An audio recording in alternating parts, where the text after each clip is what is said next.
Rasa sakit di sekujur tubuhku masih juga belum hilang. Aku pun menelpon ayah untuk meminta obat. Sekitar setengah jam kemudian ada kurir ojek yang mengantar obat.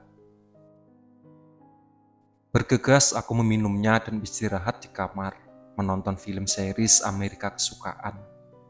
Baru 2 episode mata ini sudah mengantuk. Bergegas aku mematikan televisi dan tidur. Bunyi dering ponsel mengganggu diriku. Dengan mata masih tertutup, ku raih ponsel di atas nakas. Kemudian membuka mata sedikit, melihat nama yang ada di layar. Madalena. Ada apa, Len? Tanyaku. Ada pertemuan darurat, balas Madalena. Aku melirik jam dinding, pukul 12 malam. Pertemuan apaan sih jam segini? Om Rian tewas. Ya, aku udah tahu. Ya udah, kamu buruan kesini. Bentaran gitu.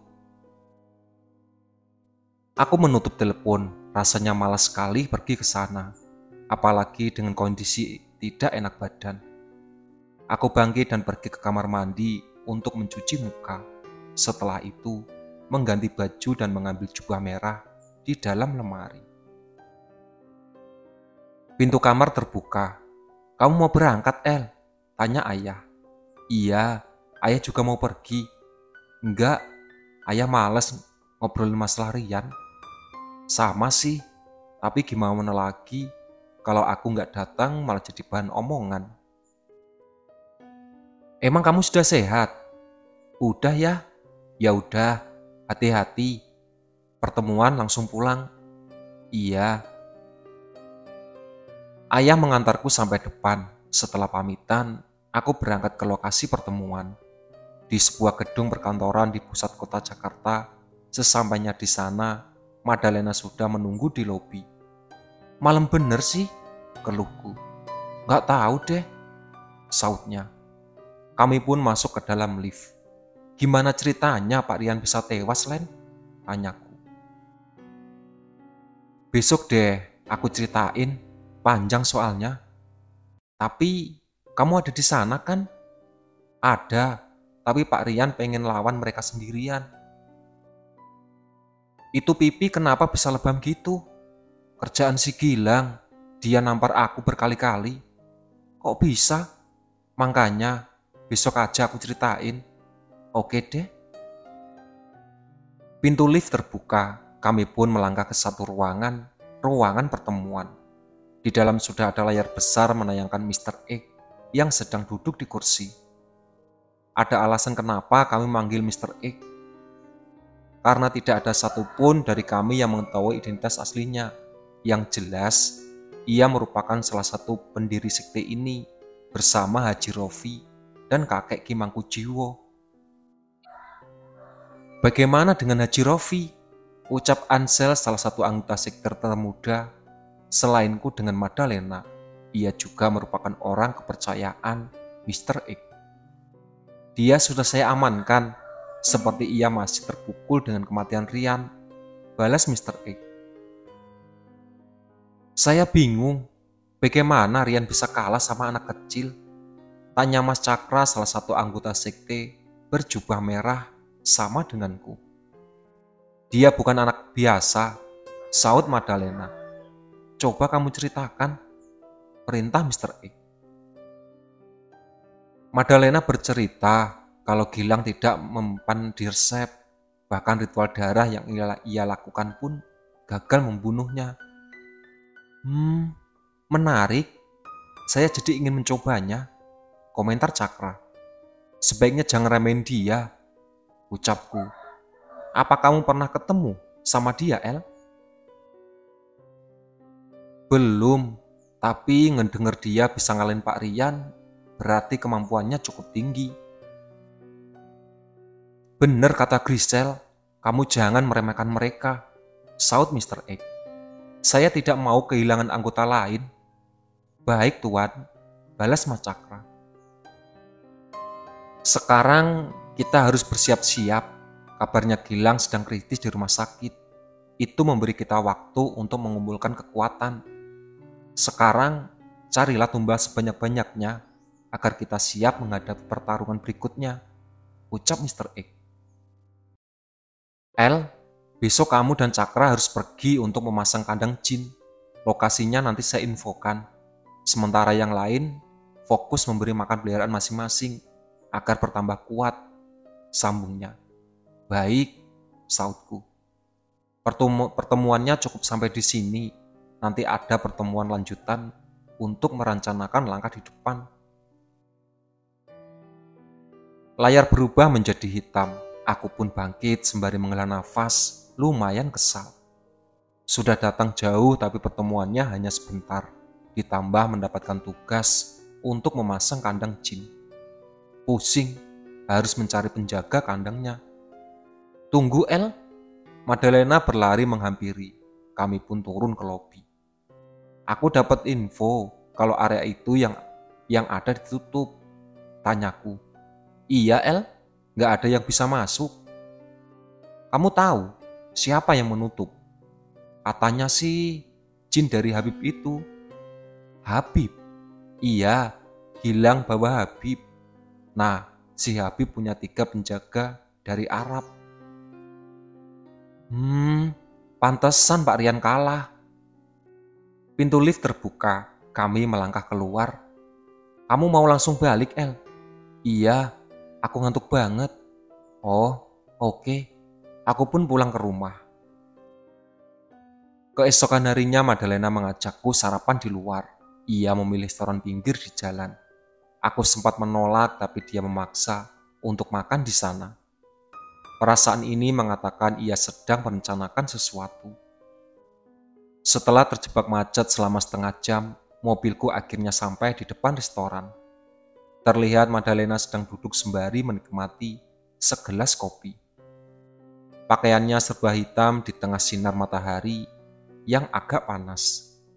Udah lama Len, sapaku. Mayan, balasnya. Kenapa sih ngambil tempat ini? Ada deh, balasnya lalu mengembangkan senyum. Jangan sampai aku paksa kamu ngomong, Len. Wah, ngancem dia. Intinya, bukan aku yang mau kesini. Terus siapa? Bocil-bocil. Bocil-bocil adalah panggilan Madalena untuk kuntilanak merah peliharaan karena kelakuannya memang seperti anak-anak. Aku membuka mata batin, lalu mengedarkan pandangan. Terlihat mereka sedang berterbangan di jalan. Kalau sudah begini, pasti sedang mencari target. Parah, masa mau makan sambil lihat begituan? Protesku. Kan udah biasa, balasnya santai.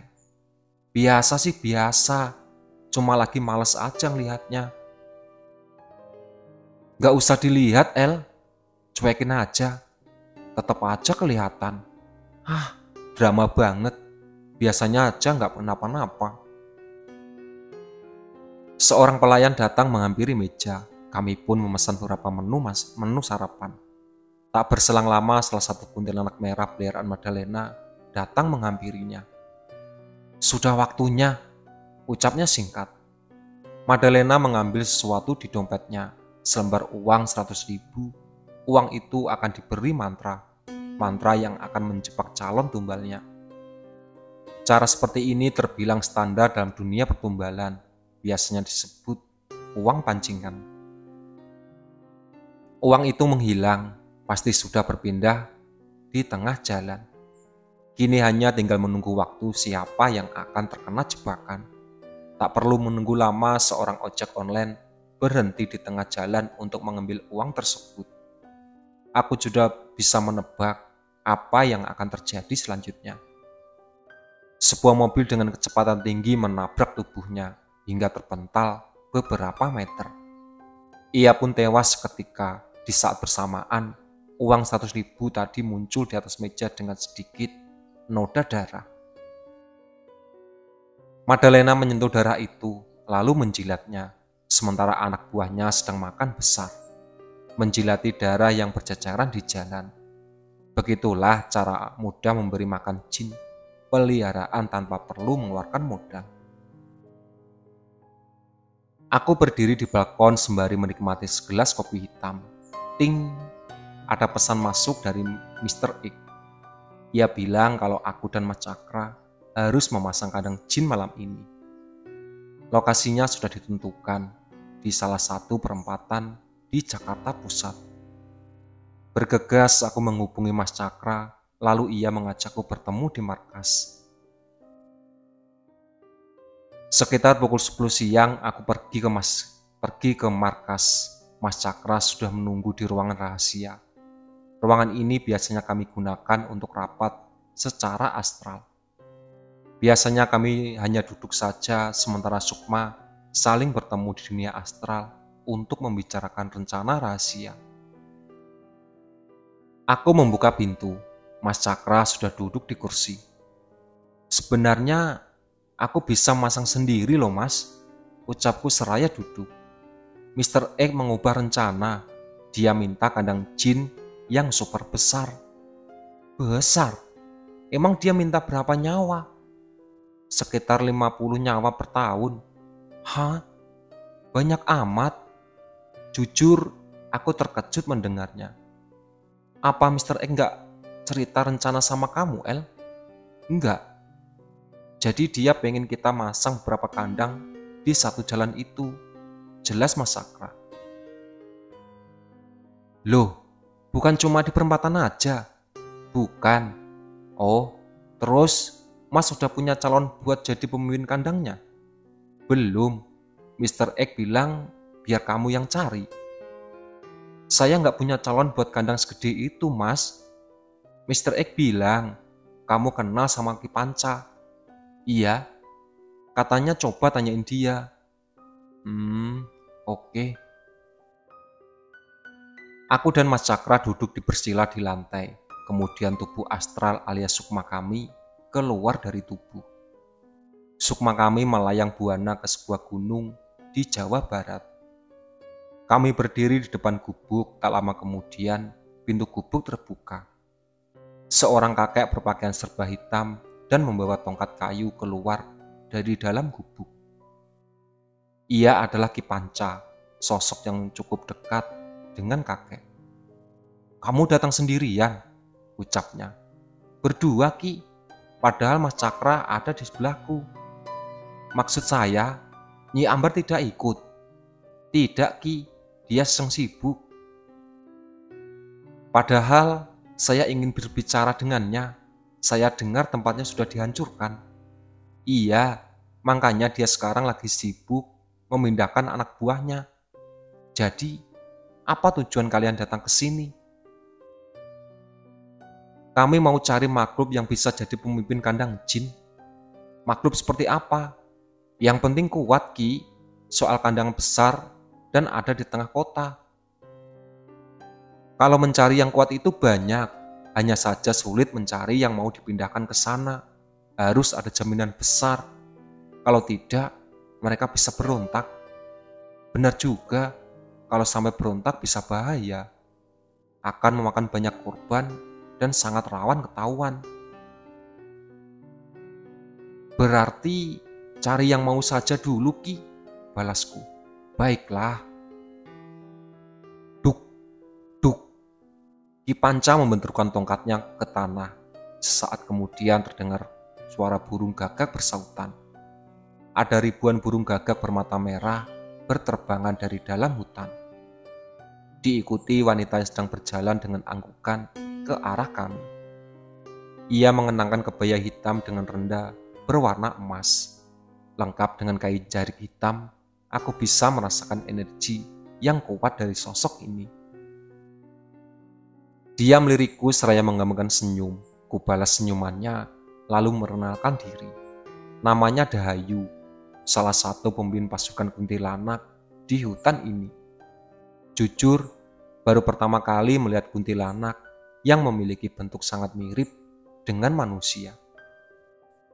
Usianya sudah lebih dari 500 tahun, ucap Ki Panca, seperti ia tahu isi pikiranku. Lebih muda dari Nyi Ambar, balasku. Nyi Ambar sudah ribuan tahun. Iya, jadi untuk apa Ki Panca memanggil saya ke sini? Tanya Dahayu. Anak ini ingin meminta pemimpin untuk kandang jin, balas Ki Panca. Dahayu melirik tajam. Semua tergantung beberapa nyawa yang kamu janjikan, balasnya. Aku bisa merasakan aura yang begitu gelap. 50 nyawa per tahun, balas Mas Cakra. Dahayu menoleh pada Mas Cakra, lalu mengembangkan senyumnya. Menarik. Jadi, apa kamu mau? Saya bersedia. Baiklah, nanti saya panggil kalau sudah beres, ucap Mas Cakra. Saya akan kumpulkan pasukan. Dahayu demit, lalu terbang dengan cepat menuju hutan. Apalagi yang kamu perlukan? Tanya Ki Panca. Ini aja Ki. Baiklah, kamu harus berhati-hati. Jangan terlalu menunjukkan diri karena posisi kalian sedang berbahaya. Iya Ki, anak itu juga sudah semakin besar, sudah cukup kuat untuk melawan kalian. Apa Ki juga mengenal Gilang? Ki Panca tersenyum. Di dunia jin, ketika ada orang yang menjadi ancaman, maka kabarnya akan tersebar dengan cepat. Apalagi kakek kamu beberapa kali pernah cerita tentang dia. Apa yang kakek ceritakan? Saya sudah berjanji pada kakek kamu untuk merahasiakannya. Baiklah, aku tidak bisa memaksa untuk berbicara. Saya pamit dulu Ki. Saya juga pamit, ucap Mas Cakra. Sukma kami kembali ke tubuh masing-masing. Aku menarik napas panjang, lelah rasanya. Kini harus beristirahat dulu sebelum melakukan ritual pemasangan kandang jin nanti malam. Sekitar pukul 12 malam, Dahayu datang ke markas sembari membawa ratusan anak buahnya. Apa lokasinya aman? Tanyanya. Seharusnya aman, balasku. Saya tidak mau ada bentrokan dengan penunggu yang lain ada di sana. Kamu tenang saja. Kami berangkat ke lokasi. Dahayu duduk di kursi belakang dengan menggunakan wujud manusia. Sangat cantik. Sementara Mas Cakra fokus menatap jalanan yang agak lenggang. Kurang dari setengah jam kemudian, kami sudah sampai di lokasi. Mas Cakra memarkirkan mobil di depan sebuah rumah kosong yang berada di dekat perempatan. Rumah ini sengaja dibeli sama Mr. X untuk tempat penampungan, ucapnya. Oke, balasku. Mr. X selalu memikirkan rencana dengan matang. Kami keluar dari mobil. Mas Cakra bertugas untuk membersihkan salah satu area ini, area yang cukup luas. Sebagai salah satu orang kepercayaan Mr. X, ia pasti sanggup melakukannya. Sementara aku memilih untuk melihat flashback dari tempat ini. Tanpa dipasang kandang jin pun di jalan ini sudah sering terjadi kecelakaan, terutama di perempatan. Mr. X sangat pintar sekali mencari lokasi. Mas Cakra sudah berhasil mengusir jin yang menguasai area ini, dibantu oleh Dahayu. Udah Mas? Tanyaku. Udah, balasnya. Kini giliranku mengunci area ini agar tidak ada jin lain yang mengganggu. Sehingga Dahayu dan anak buahnya akan leluasa berkeliaran di sini. Kini tinggal menunggu rentetan berita kecelakaan di jalan ini.